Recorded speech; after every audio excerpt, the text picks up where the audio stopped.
سيدنا محمد وعلى آله وصحبه وسلم ما بعد. أنا أماليمين إن دولتي حسن شي محمود ودعدي iyo maamula joor lagu sameeyna maanta naloo biira umaleeyay waxaan rabaa in reer Hiiraan u sheego waxay ka leexleexanayeen makan annagu maanta wixii ka dambeeya maamula ku dhawaaqayna waa madax banaan mana doonayno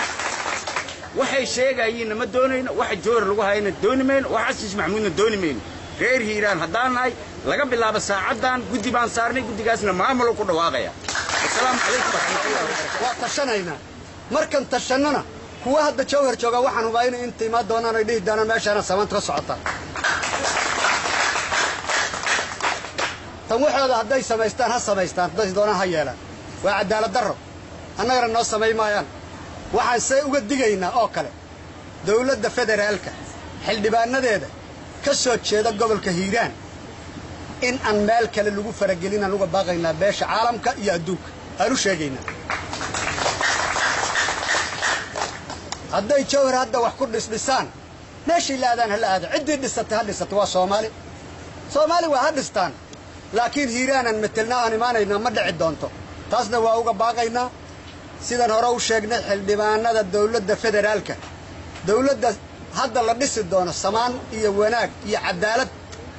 aan ka rajaynayna cadaalada iyo midnimadana waxay ka rajaynaydaa tashigii lagu tashaday oo la yiri beel kasta gobolkii nabada xildhibaanadeeda ka soo doortaan la yiri oo la ansixiyay yaan la beenayn tii yaanan diyaar u nahay xildhibaanada aynana waan diyaarsanaynaa intaasna hal ogaado wassalaamu calaykum waraxmatullaahi wabarakaatuh waxaan ku cambaaraynaa waxa ka socda jowhar Soomaalidu waxay tiraa bishu markay dhamaato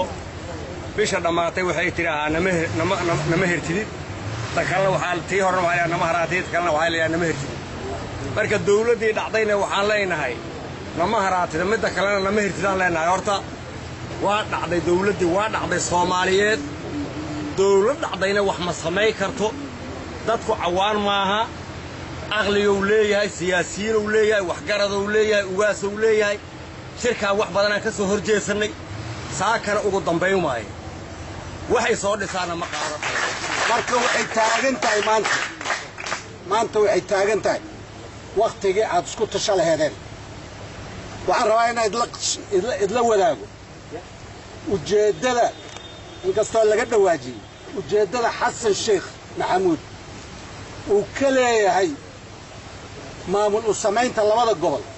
ma aha dawlad jacayl ma aha qarannimo 36 xildhibaan ayuu rabaa inuu baydhawo geysto oo reer Hiiraan oo baydhawo lagu soo xiro wax kale uu daba taagan yahay ma jirto wax kale uu daba taagan yahay maamul u sameynta labadaas gobol oo aan ahayn inuu xildhibaano uu ku shir tago oo xukunka ku dheeraysto waxaan ahayn uma daba taagna marka haday saas tahay maxaa nala gudboon marka waxaan nala gudboon iyadoo go'aanku uu leeyahay duubabka ay leeyihiin anigu haddaan siyaasi ahay waxaan ii muuqato inaan laga leexanin dariiqa saxa ee muuqdo oo aan meel looga weecin oo wixii ka bilowda galabta sidii aad iskugu tashaleedeen dawladeeda kama dambayso Soomaaliya qabiil u kala istaagtay waxa ku raacay oo waxa uu maanta jowhar ka dhacay ku raacay waa qabiil kala weyn oo aan dan kala hayn gobolkan Hiiraan xaqiiqda marka loo hadla taas dadka waa la isku diraayaa ummadda Soomaaliyeed la isku haligayaa wad la socotaan madashi dhameed inay jowhar u socdeen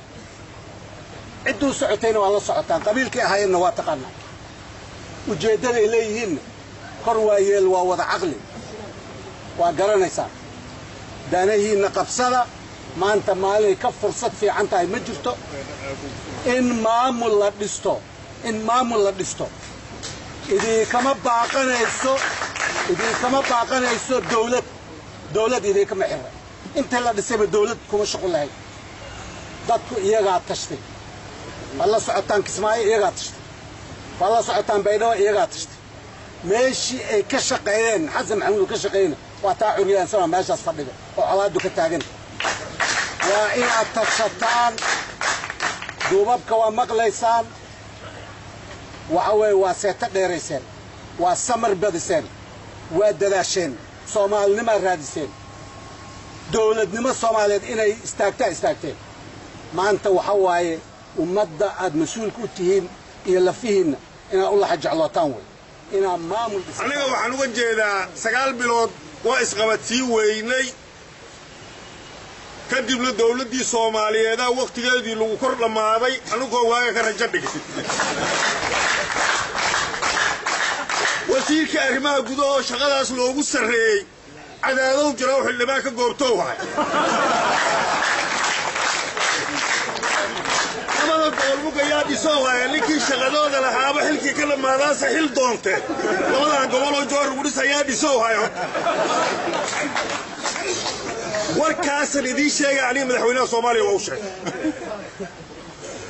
waa u sheego waxaan iri berga lama dhisi karin reer Shabeelle madaxweynaha u kaadi dawladda Soomaaliya dhisayna adiga horta ku dhisayna loo kaadi mugaan adiga ku jadiidina ka bacdi aan hiilay Shabeelle u soo jeesay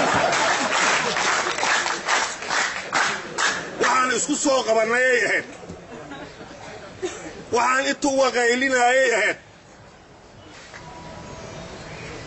jawhar waxa laga bilaabay ee la leeyahay xildhibaanna lagu qaybsaday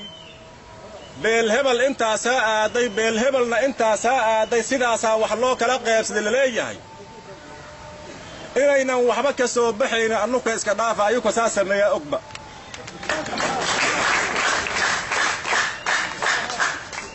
wala xad ku xabeebtiinood ku daashiinood ku xidada taagtiin meesha ma yaalin tani ayaka laftooda waxay og yihiin waxaas inaysan waxba ahayn sababta waa maxay waa sababaynaya sababta waxa waaye xildhibaanadii oo sidaan u qorno tuurana waxa la yiri waxaad yeelaysiin beel hebel iyo beel hebel iyo beel hebel wixii idin anfaca adinka kala baxa wixii soo hore waa la arkaa beelaha afka laga mari doona dawlad saas ma ku dhismi maamul goboleed saas ma ku dhisma maamul goboleed la leeyahay qabaa'illadaan qabiil hebel iyo qabiil hebel iyo qabiil hebel xildhibaanadii waa kubaana waa intaana kala adinka laftiina qaybiya qabiil wax u qaybina runta markaan idin sheego wax qabaa'illa dhex yaallo la qaybsanaya meesha ma yaalaan sidaas darteeda ayaga laftooda waxay og yihiin waxa jawhar maanta yaala inaysan waxba ahayn kuba jooga og horta annaga inaan waqti iskaga qaadno ma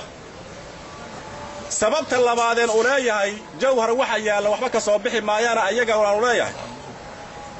Soomaalida waxay leedahay dhaqanka waxa ugu sareeya ugu sareeya ogaasyadana ogaas wakiil kama noqdo bal u fiirsada waraan idin sheegaya ogaas wakiil kama noqdo wakaalada saldanada waxa loo baahan yahay ogaas inuu si buuxa ku wakaasho inkastoo saldanada aysan wakaalaba ku fiicnay dad meelaha laga uruuray in la yiraahdo koofiyo loo xiro la yiraahdo adiga kaale uu saxiix la yiraahdo afka laga mariyo waxa soo dhanba meesha ka jira inaysan waxba noqonaynin jawhar mar raba inaan ku fogaade ayaga ogayaasan horta waqti iskaga qaadi taas markaan ka baxo waxaan rabaa inaan idin sheego wax badana wax silsilaaxan aniga dadka wax silsilaaxo subaga u mariyay runtaan idin sheegaya hadda ka hor ogaas xasan intaan la duubin baa waxaan meeshaan lafteeda ka yiri inaan maamul samaysanayna inta aniga ka sheegay silsilaaxid ma aha waxaan ka hadli raba maanta silsilaax haday tahay aan la yeernaa mar horaan sheegay wixii la silsilaax ayaan la wicnaa mar dab markaasi aan sheegayo meeshaan ka sheegaynay ninka ragga ama ninka odayga ama ninka dhaqanka ogaaska waxa la rabaa waxa muuqda iyo waxa soo socda inuu arki kara la rabaa waxaan waagaas aragnay iyo ka sii hor in meeshaas lagu tagi doono hawsha meesha ay saldhiga doonto arrintaasi markaan ku dhawaaqnay dad badan ay baciid la noqotay laakiin meeshii ay saldhigatay hadda waxaan maanta idin sheegaynaa silsilaaxid ma aha reer Hiiraan shabeellada dhexe waxba silsilaaxi mayne annaga wax noogu darsan iyo wax nooga wakiil ah iyo waxaan u dirsanay iyo wax noo jira midna ma leh annaga isku tashanayna ogaada shirkaan maanta shir jaraa'id oo cambaareen ma aha waa furitaanka reer hiiraan aaya ka tashigooda siday maamul ku samaysan lahaayeen aan ku furayna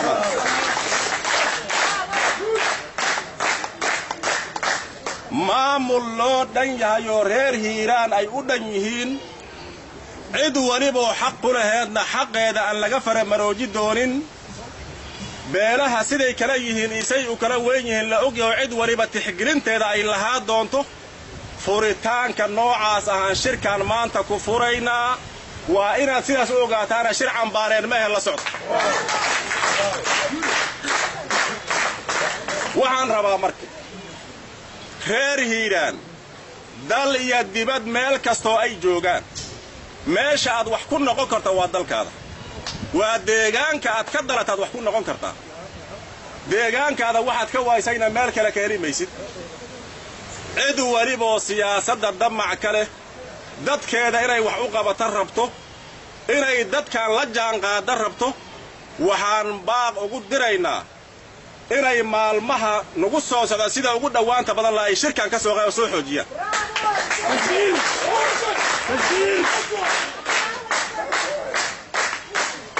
aniga waxaan rabo waxaan u kurlay qodobkaas oo ahay qodobkaasina waa ka hadlay waxaan idinkula dardaarmayaa reer hiiraan siyaasiyiintooda iyo dhaqankooda iyo waxgaradkooda iyo haweenkooda dhammaan dulqaad inaad muujisaan annaga iyo maamulkeenna isku duuban iyo ogaasyadeenna waxa aan samaysanayno in dulqaad la muujiyo oo sida ugu wanaagsan arrintaasi aan u jaan qaadno laakiin haddii jawhar aan xagxaganna weli inaan rajo ka leenahay muujinaysaa aniga jawhar xagxaga maayo ama intaa bas aan ka sheegay waxay samaysteenna dee degmada jawhar haddii wax loo sameeyo adiga maa u diidi kara laakiin hiiraan adigaa jooga wax samayso maxaad ka rabtaa hiiraan anaga wax u samaysanay aniga warkii waa badiyay intaasaan insha allah ku soo kooba warkayga ogaasyada kalena iga dambayn doona insha allahu tacaala laba qodobaan ka hadlaya labadaa qodob waxay yihiin dadka weli waxaad moodaysaa in jawhar laga hadlayo annagu hore waxaan u sheegnay inaanay jawhar waxba ku darsanayn cid kasta oo hanqaltaa ku jiro oo jawhar rajo ka qabto rajadu ha ka baxdo jawhar waxba isku darsan mayno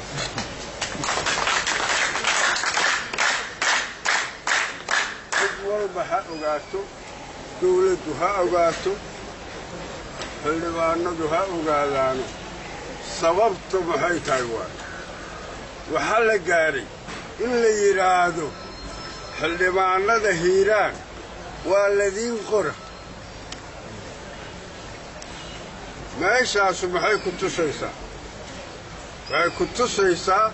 in dadka reer hiiraan la leeyahay dad jira ma tihiin ninkii yidhi hiiraan dad jira ma joogo waxaan u sheegaynaa mar kale hadda ka horna horaannu u sheegnay war waxaan nahay ummad jirto waana jiri doonnaa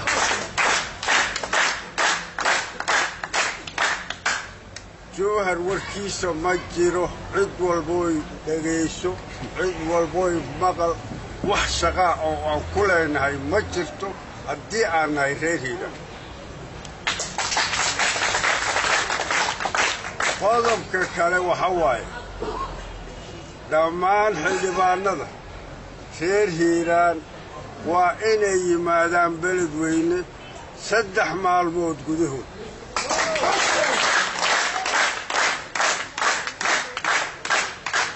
xildhibaankii imaan waayo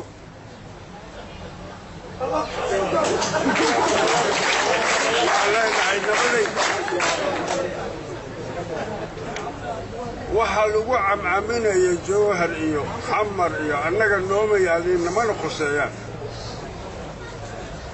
cid walba ha ogaato xildhibaannadayna annagaa qoranayno annagaa ka mas-uula annagaa iska leh cid nala leh ama qabiil nala leh ma jiro qabiil walba wixiisa asagaa sababta oo ah dastuurka waxaa ku qoran 4.5 waa qabiil reer hiiraanu waxaa qodob kalaa rabaa inaan idiin sheego odagu barasaabku wuxuu ka cawday wuxuu yidhi waryaanna laga tegi barasaabka waxaan leeyahay in horay lagu qadaaqutiyo iyo in gadaal lagu celiyo waxa fudud in horay lagu qadaaqutiyo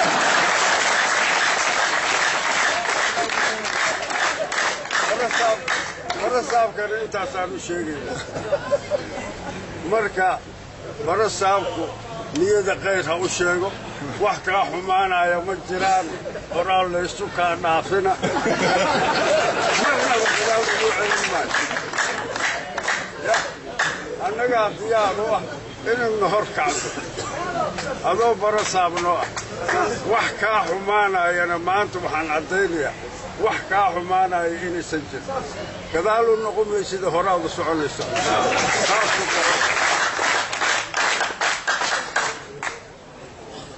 waxaa jira marka oon idiin sheegaa shilin maxaa ka yar shilinta ya wax ka yar ma jiraan gudahtaa ka yar okay neefku intuu nool yahay shilinta waa ku taagantahay laakiin markay naftu ka baxdo ama neefkaas la gowraco shilintu waa degi waa iska tegi ya war dawlad dhammaatay barlamaan dhammaaday dawlad dhammaatay aad waxaad leedihiin waxbaan ka sugayna